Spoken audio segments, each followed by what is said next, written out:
नमस्कार साथियों, स्वागत है आप सभी का अंकित इंस्पायर्स इंडिया पर। आज का टाइटल बेहद खास है साथियों। बिहार नाम जैसे ही आप सुनते हैं आपके मन में कोई ना कोई इमेज जरूर बनती होगी। ऐसा संभव नहीं है कि आप भारतवासी हो और बिहार को लेकर आपके मन में कोई इमेज ना हो। लेकिन क्या आपको पता है कि आपके मन में बन रही यह इमेज अगर आपको एक कालखंड से गुजार कर दिखाई जाए तो निश्चित ही बदल जाएगी। आपके दिमाग में संभवतया बिहार को लेकर जिस भी प्रकार की अच्छी तो और अच्छी हो जाएगी, बुरी है तो अच्छी हो जाएगी, बिहार को लेकर के आपके मन में जिस भी प्रकार का भाव है वो आज के सेशन के बाद परिवर्तित जरूर होगा। इसलिए शुरू करते हैं आज का सेशन और जानेंगे कि किस प्रकार से एक समय भारत का सबसे पावरफुल और सबसे समृद्ध राज्य बिहार आज इस हाल में क्यों है, देश के सबसे पिछड़े राज्यों में बीमारियों में पहला बी क्यों है। चलिए शुरू करते हैं। जैसा कि आप सभी जानते हैं कि बिहार भारत का तीसरा सबसे अधिक जनसंख्या वाला राज्य और प्राचीन भारतीय इतिहास का महत्वपूर्ण केंद्र है। लेकिन जब आप बिहार राज्य शब्द हमारे कानों में पड़ता है तो हमारे मन में इसकी दो छवि बनती हैं। पहली उस राज्य के तौर पर जो देश आईएएस आईपीएस देने वाला राज्यों में गिना जाता है, और दूसरी छवि उस राज्य के तौर पर जो भारत का सबसे गरीब राज्य है, जिसकी साक्षरता दर सबसे कम है, जहां लोगों का एक बड़ा वर्ग स्वास्थ्य, शिक्षा, रोजगार, सड़क जैसी मूलभूत आवश्यकताओं से भी वंचित है। साथियों, ऐसा बिल्कुल नहीं है कि भारत के सभी राज्यों में सारी सुविधाएं मौजूद हैं और सिर्फ बिहार ही कहीं ऐसा राज्य हो जहां ऐसी सुविधाएं ना हो। ऐसा बिल्कुल नहीं है कि भारत के बाकी सभी राज्यों में सारी सुविधाएं मौजूद हैं और सिर्फ बिहार ही ऐसा राज्य है जहां ये सारी समस्याएं हैं। लेकिन जब हम बिहार के इतिहास में झांकते हैं तो हमें देखने को मिलता है कि बिहार उस मगध साम्राज्य का केंद्र रहा जो महाजनपद काल से 7वीं सदी तक यानी लगभग 1200 वर्षों तक भारतीय उपमहाद्वीप का सबसे अधिक शक्तिशाली साम्राज्य रहा। और इस मगध साम्राज्य ने ही हमें बिंबिसार, महात्मा बुद्ध, महावीर जैन, मौर्य काल में महासम्राट अशोक और गुप्त काल में समुद्रगुप्त जैसे महान सम्राट दिए। तीसरी और छठी शताब्दी में रहे गुप्त साम्राज्य को भारतीय इतिहास का स्वर्णिम काल कहा जाता है, क्योंकि गुप्त सम्राट के शासनकाल में भारत में संख्या शास्त्र, खगोल शास्त्र, विज्ञान और धर्म दर्शन शास्त्र के क्षेत्र में अभूतपूर्व प्रगति देखने को मिली थी। और जब विज्ञान और शिक्षा की बात हो रही हो तो हम विश्व प्रसिद्ध नालंदा विश्वविद्यालय को कैसे भूल सकते हैं, जिसमें महान गणितज्ञ आर्यभट्ट जैसे प्रधानाचार्य और शून्यवाद का सिद्धांत देने वाले नागार्जुन जैसे आचार्य मौजूद थे। साथियों, एक और बिहार का वह इतिहास जिसके बिना हम प्राचीन भारत का वर्णन भी नहीं कर सकते, और वहीं दूसरी ओर भारत को इतने बड़े साम्राज्य और इतने महान व्यक्तित्व देने वाले बिहार आज बिल्कुल हाशिए पे नजर आता है। सवाल है, ऐसा क्यों? कभी भारत की सबसे समृद्ध राजधानी रहा पाटलिपुत्र आज भारत के सबसे गरीब राज्य की राजधानी पटना बन गई है। कभी विश्व भर के लोगों के लिए 800 वर्षों तक ज्ञान पुंज रहा नालंदा विश्वविद्यालय वाला राज्य आज भारत का सबसे कम साक्षरता वाला राज्य बन गया है। विस्तार पूर्वक आज के सेशन में इस विषय पर चर्चा होने वाली है। साथियों, बिहार का जो आज अधिकतम हिस्सा है वो लंबे समय तक एक ही साम्राज्य का हिस्सा रहा, यानी मगध साम्राज्य का, जिसने राजगीर, मिथिला, पाटलिपुत्र जैसे आज पटना कहा जाता है, बोध गया और नालंदा जैसे स्थान प्रमुख थे। और इसीलिए बिहार का जो अपना इतिहास है उसमें मगध का जिक्र बहुत अनिवार्य हो जाता है। आज के बिहार के ऊपर आने से पहले हम थोड़ा सा इसके प्राचीन इतिहास को जान लेते हैं। मगध के इतिहास को 600 ईसा पूर्व के आसपास शुरू किया जाता है, क्योंकि इस समय अवधि के बाद हमें साम्राज्य का एक क्रम और उनके शासनकाल की मुख्य बातें जानने को मिलती हैं। 600 बीसी से लेकर 7वीं शताब्दी एडी तक मगध भारतीय उपमहाद्वीप का केंद्र था, और इस दौरान मगध में हर्षक, नंद, मौर्य, गुप्त राजवंशों ने शासन किया, जिसमें सबसे लंबी अवधि तक गुप्त वंश का शासन चला, लगभग 300 वर्षों तक। गुप्त वंश की स्थापना श्री गुप्त की। गुप्त वंश के शासनकाल को भारतीय इतिहास का स्वर्णिम काल कहा जाता है, क्योंकि गुप्त काल के दौरान मगध, विशेषकर बिहार का क्षेत्र, भारत का सबसे महत्वपूर्ण स्थान बन चुका था। इसका सबसे बड़ा कारण था 5वीं सदी में कुमारगुप्त द्वारा नालंदा विश्वविद्यालय का निर्माण, और अपने चरम पर इस विश्वविद्यालय में दुनिया भर से छात्र अध्ययन करने आते थे।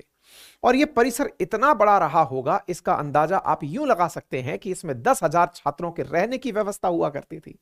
इस विश्वविद्यालय में 2000 आचार्य थे, जिनमें आर्यभट्ट और नागार्जुन भी थे, जिनके विषय में हमने वीडियो के शुरुआत में जिक्र किया था।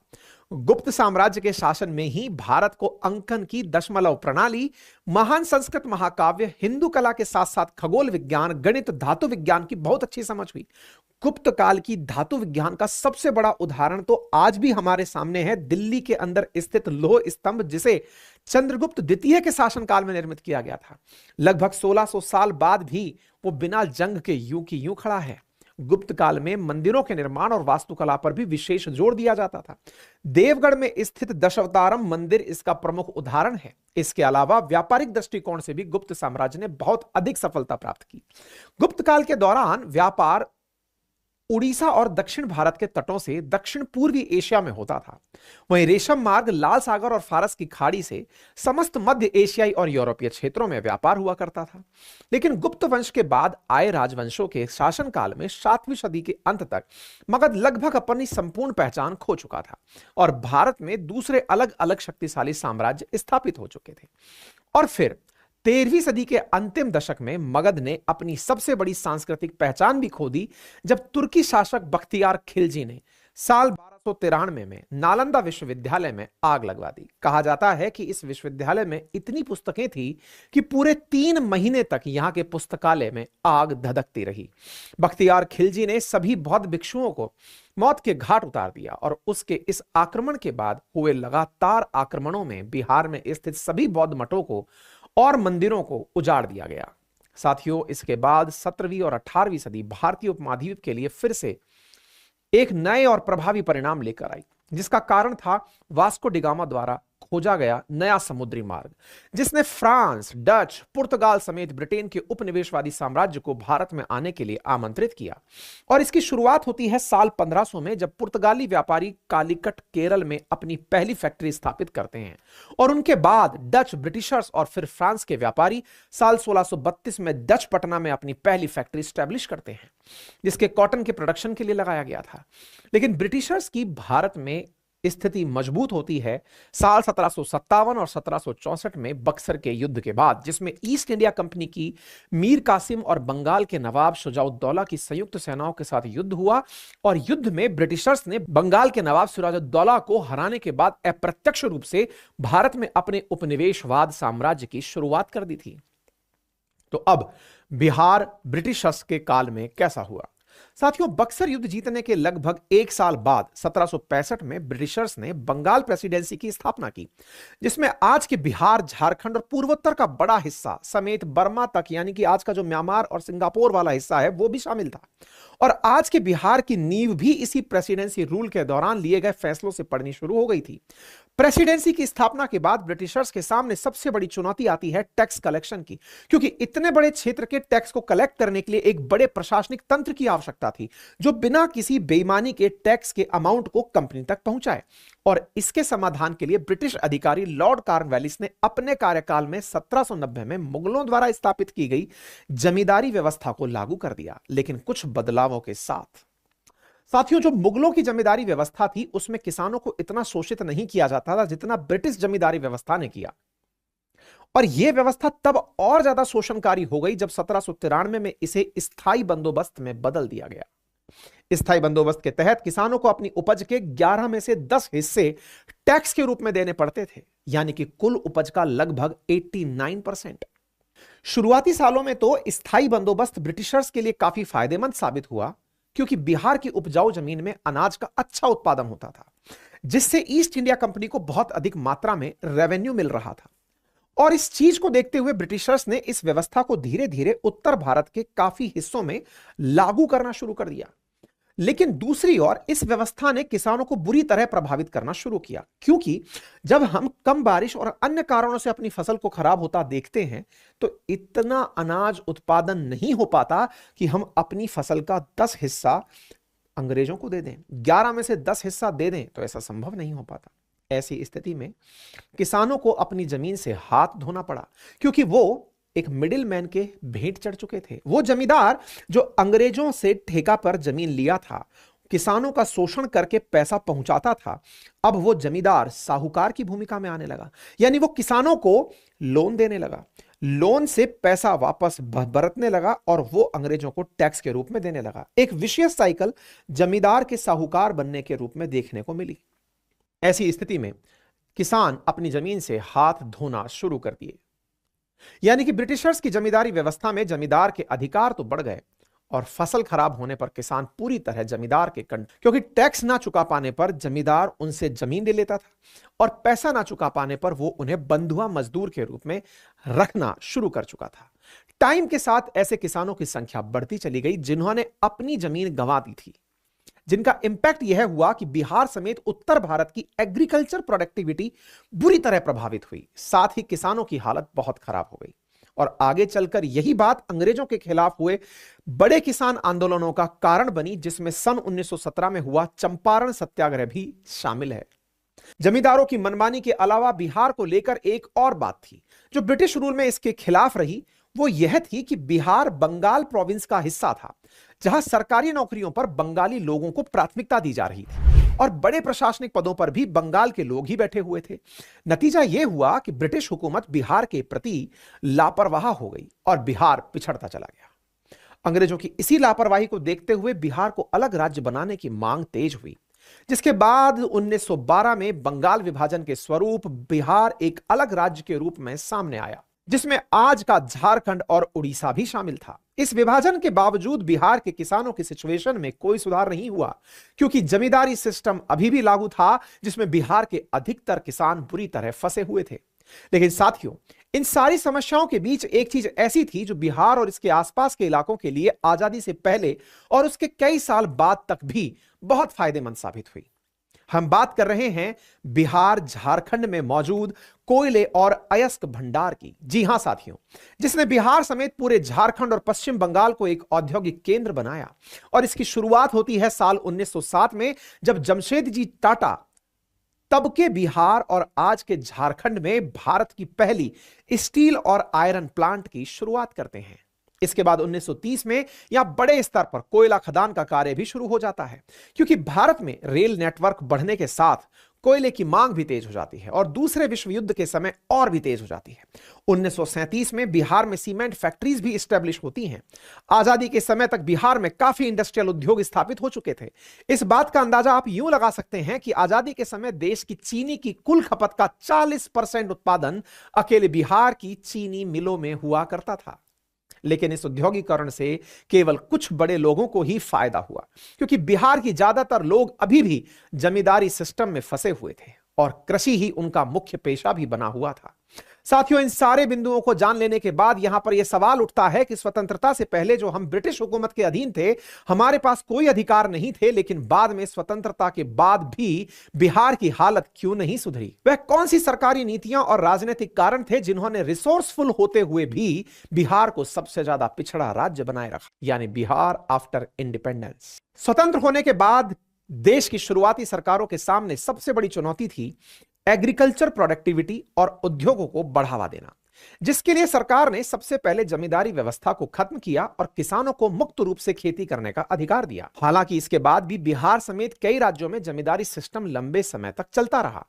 लेकिन बिहार को जिस पॉलिसी ने सबसे ज्यादा नुकसान पहुंचाया वो थी साल 1952 में केंद्र सरकार द्वारा लाई गई फ्रैट इक्वलाइजेशन पॉलिसी। जी हां साथियों, जिसके तहत देश में औद्योगिक गतिविधियों को बढ़ाने के लिए सरकार ने देश में कहीं भी उद्योग लगाने पर जोर दिया। जैसा आप ऑलरेडी सुन चुके हैं कि बिहार में देश की कुल खपत का 40% चीनी उत्पादित हो रहा था, तो निश्चित ही अन्य राज्यों को इस तरह के अवसर नहीं मिल पा रहे थे। इसलिए केंद्र सरकार इस फैसले को लेकर आई। साथियों, इस पॉलिसी के बैकग्राउंड को ठीक से समझते हैं तो इस पॉलिसी के आने से पहले हो यह रहा था कि जो फैक्ट्रीज भारत में लग रही थी वो वहां लग रही थी जहां उन्हें अपने प्रोडक्ट के लिए रॉ मटेरियल मिल रहा था। जैसे आज के बिहार, झारखंड, उड़ीसा, छत्तीसगढ़, वेस्ट बंगाल जैसे राज्यों में फैक्ट्रीज लग रही थी, क्योंकि इनके पास मिनरल्स, कोल माइंस जैसे बड़े रिसोर्सेज मौजूद थे।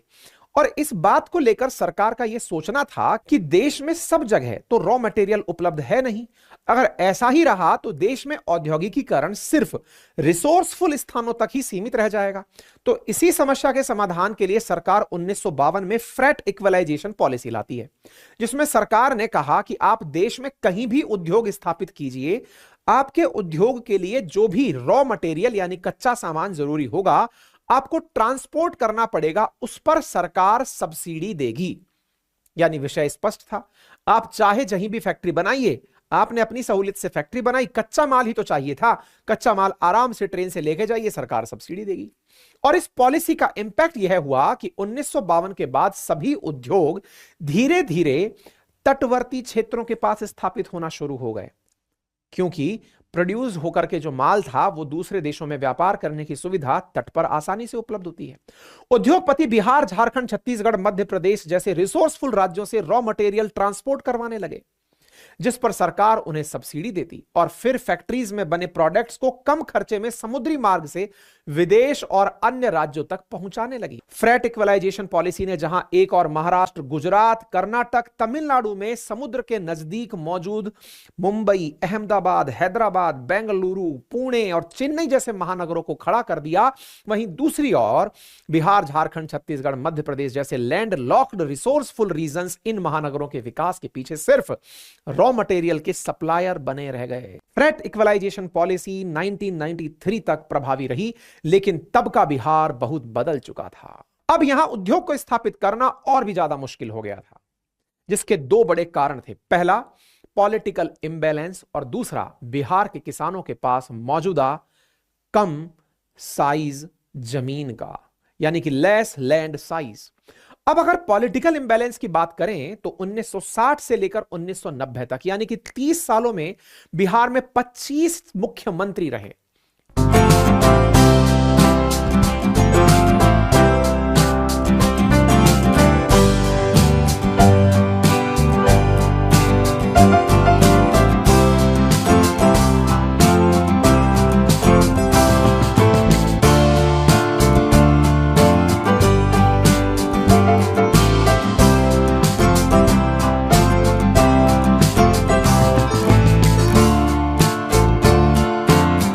इसके अलावा इन 30 सालों में बिहार में 4 बार राष्ट्रपति शासन भी लगा।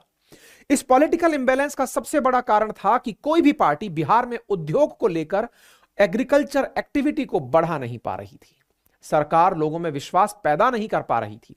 पॉलिटिकल पार्टीज आपसी मतभेद में थी, तो जो हर कुछ टाइम पर अपना मुख्यमंत्री बदल देती थी। इन सब बातों का रिजल्ट यह हुआ कि बिहार में मौजूद पुराने उद्योग जैसे मिल और फैक्ट्रीज भी धीरे धीरे बंद होने लगे। 1990 के बाद बिहार में नई दिशा की राजनीति सामने आई। जातिवाद और जातिवाद की इस आइडियोलॉजी ने बिहार को बची हुई उम्मीदों को भी खत्म कर दिया, क्योंकि इस आइडियोलॉजी ने बिहार को एक स्थायी सरकार तो दे दी, लेकिन डेवलपमेंट नहीं दे सकी। लेकिन फिर भी बिहार में आज भी जातिवाद की राजनीति कितनी इंपॉर्टेंट है, इसका अंदाजा आप हाल ही में हुई कास्ट बेस्ड सेंसस से लगा सकते हैं। 1990 के बाद बिहार में लूट, हत्या जैसी घटनाएं तेजी से बढ़ने लगी और सरकार पर भी बड़े बड़े घोटाले करने का आरोप लगने लगा, जिसके चलते उसकी सोशल इमेज और ज्यादा खराब हुई। दूसरी ओर बिहार के अधिकतर किसानों के पास मौजूद बहुत कम माप की कृषि भूमि से भी दो नई प्रॉब्लम सामने आई। पहला, कम कृषि भूमि होने की वजह से अधिकतर किसान मॉडर्न एग्रीकल्चर इक्विपमेंट को अपनी कृषि का हिस्सा नहीं बना पा रहे थे, क्योंकि कम माप की कृषि में, कम माप की भूमि में इतना ज्यादा उत्पादन ही नहीं था कि वो मॉडर्न इक्विपमेंट पर होने वाले खर्च को उठा सकें। जिसका रिजल्ट यह हुआ कि बिहार के अधिकतम किसान अपनी प्रोडक्टिविटी को नहीं बढ़ा पाए और उनकी कृषि होने वाली आमदनी भी नहीं सुधरी। किसानों की स्मॉल साइज लैंड होल्डिंग्स ने दूसरी समस्या जो निकल कर आई वो यह थी कि उद्योगों के लिए होने वाली लैंड एक्विजिशन प्रोसेस, जिसमें कि उद्योग के लिए जमीन के बड़े भूभाग को अधिकृत करना पड़ता था। लेकिन बिहार में एक फैक्ट्री के एस्टेब्लिशमेंट के लिए कई सौ किसानों से बात करनी पड़ती थी, क्योंकि किसानों के पास छोटे छोटे भूखंड थे। आपको जमीन चाहिए तो आपको बड़े भूखंड पर, अगर आपको फैक्ट्री लगानी है तो बड़ा भूखंड चाहिए। बड़े भूखंड के लिए काफी सारे किसानों से बात करनी पड़ेगी, और काफी सारे किसानों से बात करनी पड़ेगी तो ऐसी स्थिति में अगर 2-4 लोगों ने भी अपनी जमीन देने से मना कर दिया तो फिर सारा मामला बेकार हो जाता था। साथियों, ये लैंड एक्विजिशन जैसी बेसिक चीजें एज ऑफ डूइंग बिजनेस को इंपैक्ट करती हैं। यही कारण है कि एज ऑफ डूइंग बिजनेस यानी व्यापार की सुगमता में 36 राज्य यूनियन टेरिटरी के लिस्ट में बिहार 26वें नंबर पर आता है। वहीं दूसरी ओर सबसे स्मूथ लैंड एक्विजिशन प्रोसेस वाला स्टेट गुजरात रहा, जो कि इसी कारण एज ऑफ डूइंग बिजनेस में या तो कभी पहले स्थान पर या कभी दूसरे स्थान पर रहा।